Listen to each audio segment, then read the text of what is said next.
Hello, well I think it's about time I did a video that's not about boating. Having said that, you may have noticed in some of my cruising videos that we get the occasional fly past of a flying saucer, and they're the friendly Mergons. They're alright. I put them in as a bit of fun and to see if you're paying attention. And but my interest for things like UFOs does stem back from a real experience I had once many years ago. So this happened when I was a kid, back in approximately 1975. My memory of the actual sighting is very good, but of the details around it I'm a bit hazy on. But as far as I can remember, it was 1975 or 76 perhaps. I was about 10 or 11 years old then, in the junior school, and at the time I was living in Falmouth in Cornwall. We lived on Windsor Terrace in Falmouth, and to the back of the terrace there was a rough lane. It wasn't even tarmacked, and on the other side of that there was a free-to-use car park, and just behind that were a lot of large, like Nissan type buildings, which the council used as a depot to keep some of their trucks in and things like that. It was actually quite an isolated, quiet spot right in the middle of Falmouth itself.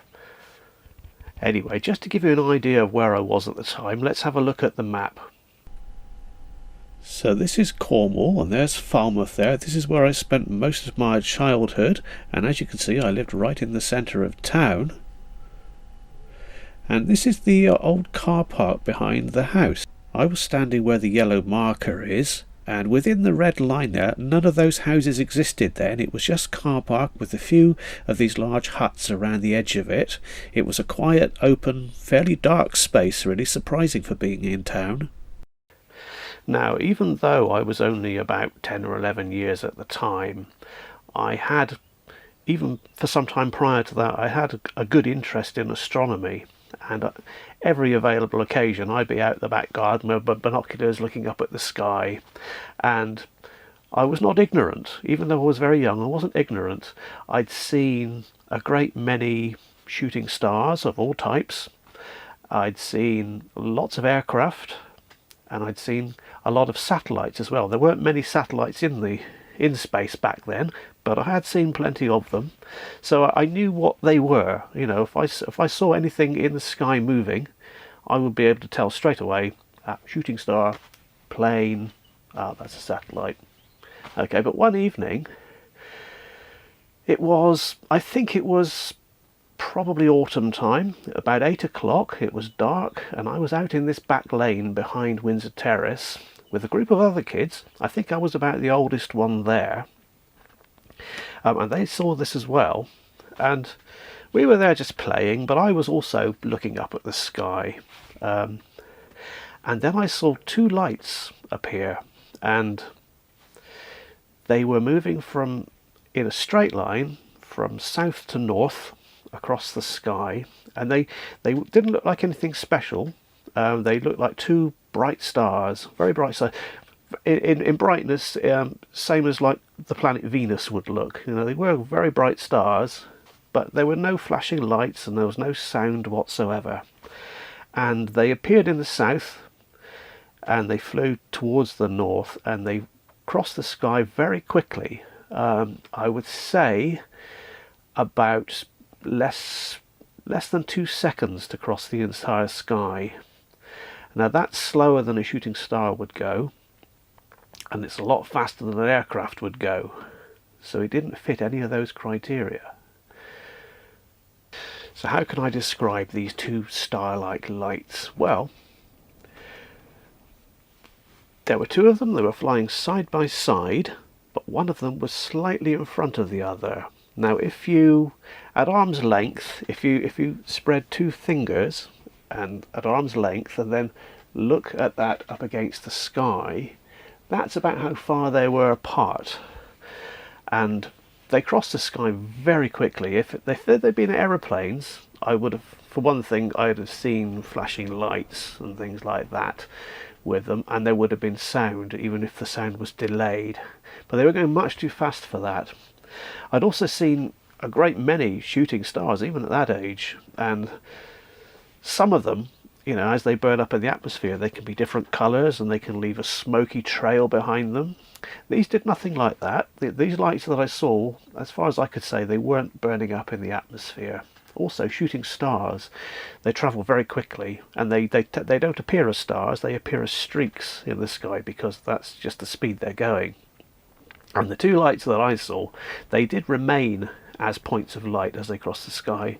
So I reckon they were very close to the maximum speed that you could go before you actually started to appear as like a blurred line, a streak. That's how fast they were going. If they'd been aircraft, I mean, the noise, the only way an aircraft could cross the sky that quickly, you know, in less than 2 seconds, horizon to horizon, would be if it was a fighter jet flying really, really low, and the noise would have been deafening. So the question remains, if they weren't shooting stars, and they weren't aircraft, and they weren't satellites, then what were they? I've been thinking about this for years.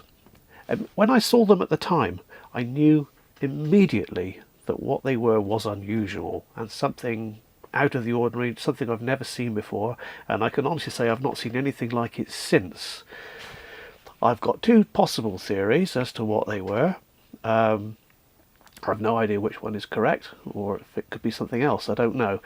One is that they could have been genuine extraterrestrial craft, because what I saw didn't fit with anything, even today, that I'm aware of that we could do. The other possibility, which is a strong contender, I think, is that maybe the Earth had a near miss by two large space rocks. You know, they may have whizzed past really close to the Earth, been illuminated by the sun. They weren't burning up, I could see that. And it's possible we had near miss, you know, a flyby of two rocks. I don't know. Most space rocks today, you know, they're tracking and cataloguing thousands of them, and they're working out their orbits, and we know if one's going to come and hit us. Generally, there's always the possibility that a rogue one will come in and get us. But back then, of course, mid-70s, I don't think they were even tracking things like that. I certainly didn't hear anything about it in the news, so I don't know if anyone else has seen it. Some of the other kids around me saw it, and they thought it was unusual as well. I mean, they weren't really interested in UFOs or astronomy, but they saw it happen, and wow, what was that? You know, so yeah, the jury's out, but I think it's a strong contender for being real sort of alien craft. I mean, I can't rule it out. Even after all these years, I can't rule out the possibility that it was the real thing. Who knows? Anyway, so that's partly where my interest comes from, and that's why you see the Mergons in my videos.